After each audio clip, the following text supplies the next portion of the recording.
well, it's February, so it's the sound you're going to hear, a very noisy sound, singing cicada.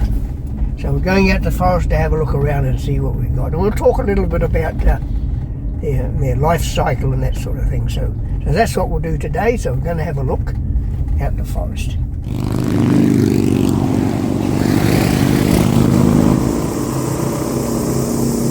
going to need some ice cream. Ice cream, we're going to have some ice cream in the bush when it's too hot.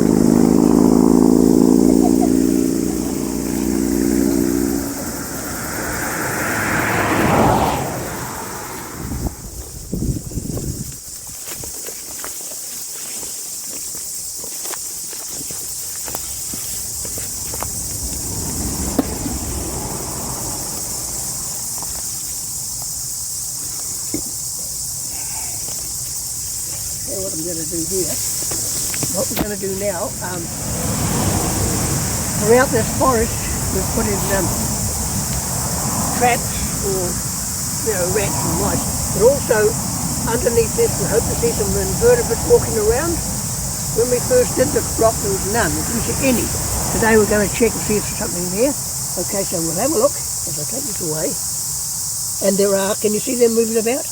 Yes, there's a lot of them. And that's extremely good news, because that's what we're after. And the way they got there was the fact that I introduced them because there was nothing here.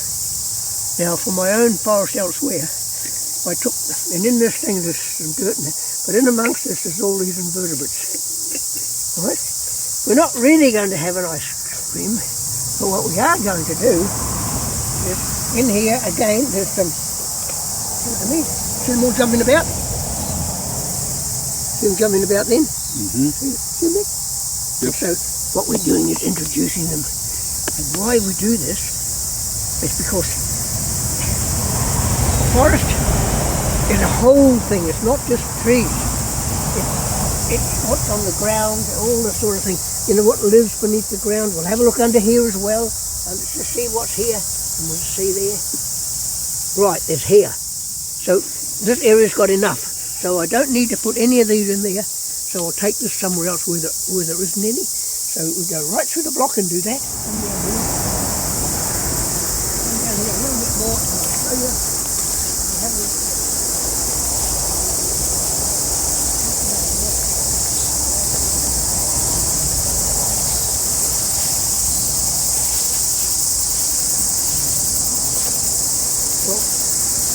Look at that toaster.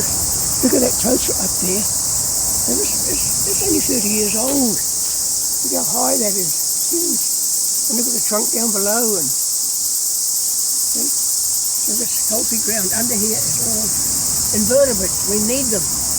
Everything, the snails, everything belongs. Everything feeds off it. That's what nature's about. That's what we seem to be losing contact with. We plant these trees, but they're on bare land. You need more than that, a lot more than that. That's what makes it fascinating. Every rotten branch, every rotten thing's got an insect somewhere in it, feeding on something. Cambium layer, whatever. The more rotten trees that come down, don't cut them up for firewood, leave them lie to rot away. Right? That's what I do. You can hear all the insects. What's that noise? Oh, that's cicada. That is cicada, oh yeah. They're quite loud now. Oh yeah. Actually, they're quite quiet, really. That's cicada, and their lifestyle is quite interesting because they let's start somewhere. What came first, the chicken or the egg? And so let's think about that. So we'll start from the egg, okay? Now, or the caterpillar. Well, it's not a caterpillar, it's a grub. And the female, we're going to go right around the circle here. The female actually deposits through her ovipositor. That's the piece on the back of the cicada, as it lays the eggs, it pushes it into soft tissue. Soft tissue means this is the new growth, all right? And this is the soft tissue there, all that there. Yeah. And they seek out that. Now this is old wood here. Down here is all old wood. See, so they go for the real soft stuff. So the eggs are deposited in there, and they live in there, and they get a little bit of food out of there, and they drop to the ground as a nymph. Okay, hot temperatures in the room. And they drop to the ground and they wiggle around, and then they dig themselves into the ground and go underground. About in New Zealand, about a year, 2 years. They live in the ground for a year, 2 years. 2 years. Okay. There are stories, there's 40 odd species of cicada in New Zealand. Okay, and they go from the tussock tree line in the mountains to the sea. This is the cicada one you're hearing now, which is the noisiest, but that's the one everybody knows because they make a hell of a racket in the summertime. So I'm just telling you how it all works now. They've gone to the ground, they wiggle down and they feed on the roots, getting the sugars off the tree. I spoke about that earlier on, about the vertebrates, which that's really invertebrates. It goes down and it feeds on the sugar on the tree. Okay? And then... So they come up out of the ground? Yes. After 2 years? Well, 2 to 3 in New Zealand, that particular one. Yeah. Others are different. But they need that time to build up, you see, to get size. Yes? And then, so we'll be able to find... Oh yeah, we've got this here to see if we can find some today. So that's what happens here. They come out through the ground, they crawl out of the ground, climb up, and they climb up. If you really want to see them, you've got to come at 5 o'clock in the morning, before sunrise. And then they'll be out. So they come out there and they're soft.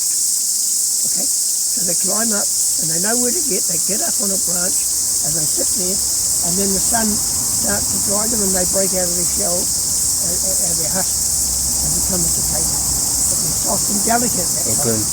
Okay? They don't feed anymore. And the birds can take them. Where? Because they're soft and nice, juicy. Nice and juicy. So you get probably owls and things like that would feed on them. And anything would feed them and catch them, you see. Not mice in the bush. Think about it. Yeah. Have you ever seen a sparrow trying to bring a cicada down? No, I haven't. Character, they get hold of it and they feed it and they get it on the ground, they beat hell out of it. Finally either gets away or it's quite funny actually. So anyway, that's what happens there. So they harden and then they fly around and they start this call when the sun gets up. Start this call by arcing it. So these are out and hardened already? Yes, there's one just behind, just random tree behind you. Another one up there. You'll see them flying around, crashing into trees. They blunder into everything. Another one there. So anyway, now I got distracted. Yeah, so that's what happens.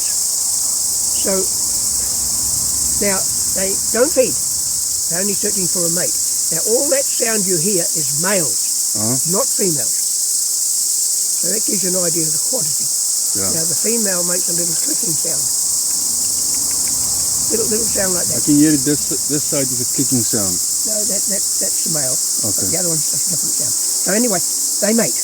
Okay? So what happens is they don't live very long, a day or two, and they die. So you've got millions of these things dying, haven't you? Red, their life cycle's over. Fall to the ground, and look at the amount of stuff they're putting into the ground. Look at the amount of stuff. You're getting this recycling all the time. Hey, they're now providing all those nutrients in the ground for other animals to eat. So we're going to hunt around and see if we can find one in the ground. Okay. We might be able to find a hole or two where they come out. So we'll just move on and have a look.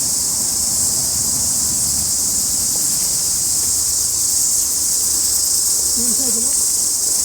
I should have brought my net, you see. We'll catch one. You can see them fly here. Hey? I can see them fly. Yeah. When you see one land, you got to snatch it. Quite noisy, isn't it? It is. You see there, all that succulent growth, all new growth. And what it does, this is something I didn't mention.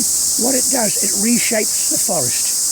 Okay. See, what happens when you get a straight limb like that and you bite that off, that section then branches out to multiple leaders. It's quite noisy down here. And these would have been all bitten last year, like that, and then kill that top. Okay. They're going to kill that top, and then all these limbs come out. Okay. So it shapes the forest. Yeah, I see. Really does, eh? Yeah. Go down here now.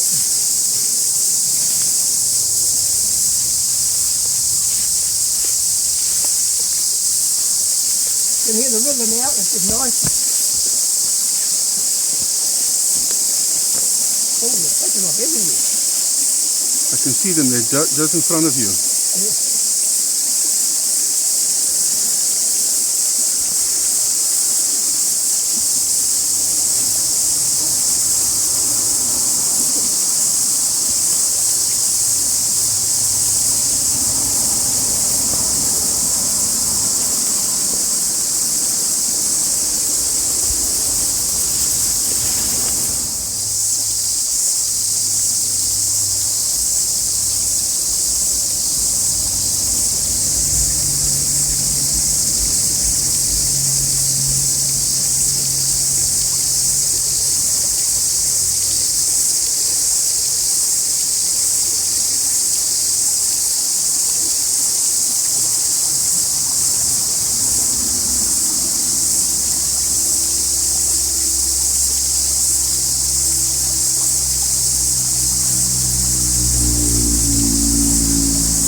So is this the hole that you were talking about? Right? Is that the hole? Yes. Look. So they will live in that hole for how long? Yeah. Yeah. Sometimes. Got one in there, you see. Oh, that's what I'm looking for.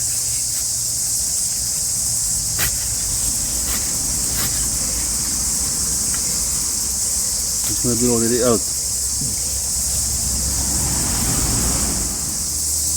There it is. That's a nice little snack for a mice or something like that, isn't it? Or an owl Or a trout. Oh yes. Oh yes. I could put this into this creek and the trout could possibly We'll take it. But maybe if there's a trout there. Happy with that? It's an ugly thing. Beans? Happy with that? All the way. Rabbit tree.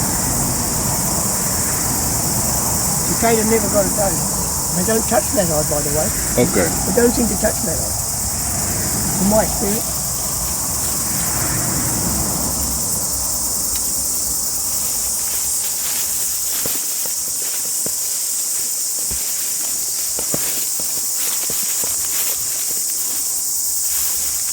If we take a look at this Miro here, which was taken by Cicada, if you look up through there, you see that centre spot there, in there, all right?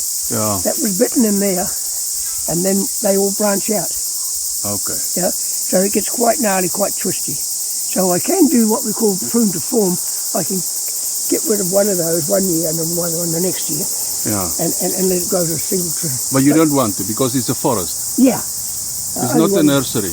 Yeah, well, I do take some off across the path, but if you do that, you can't take them all at once because it makes a very weak Okay. spot. Okay. So just one. Yeah.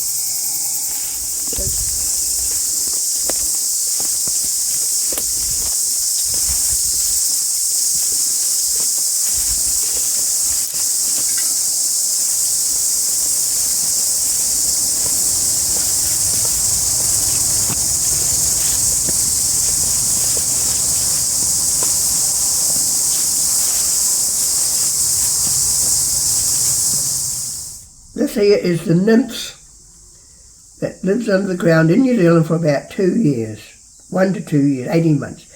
And then it climbs out of the ground in the summertime, about February, and climbs a tree, and it sheds its outer shell. There it is. You'll see the split up the back where it's come out, and it comes out and dries in the sunlight in the early hours of the morning and becomes that. The cicada, you call it the cicada fly or what? Okay. Cicada. Okay, so that's the nymph. That's the discarded shell, and that's the finished That's product. a cicada. That's it. So that fellow lays his eggs in the soft part of the tree. Well, he mates first. Mates first, okay. Okay, and then the female inserts her eggs into the soft part of a tree, you know, and then from that, the female and the male die quite quickly, within days they're dead. And then what happens then? These miniature nymphs like that go to the ground and bore a hole in the ground and go under, and they start the whole cycle again. Okay.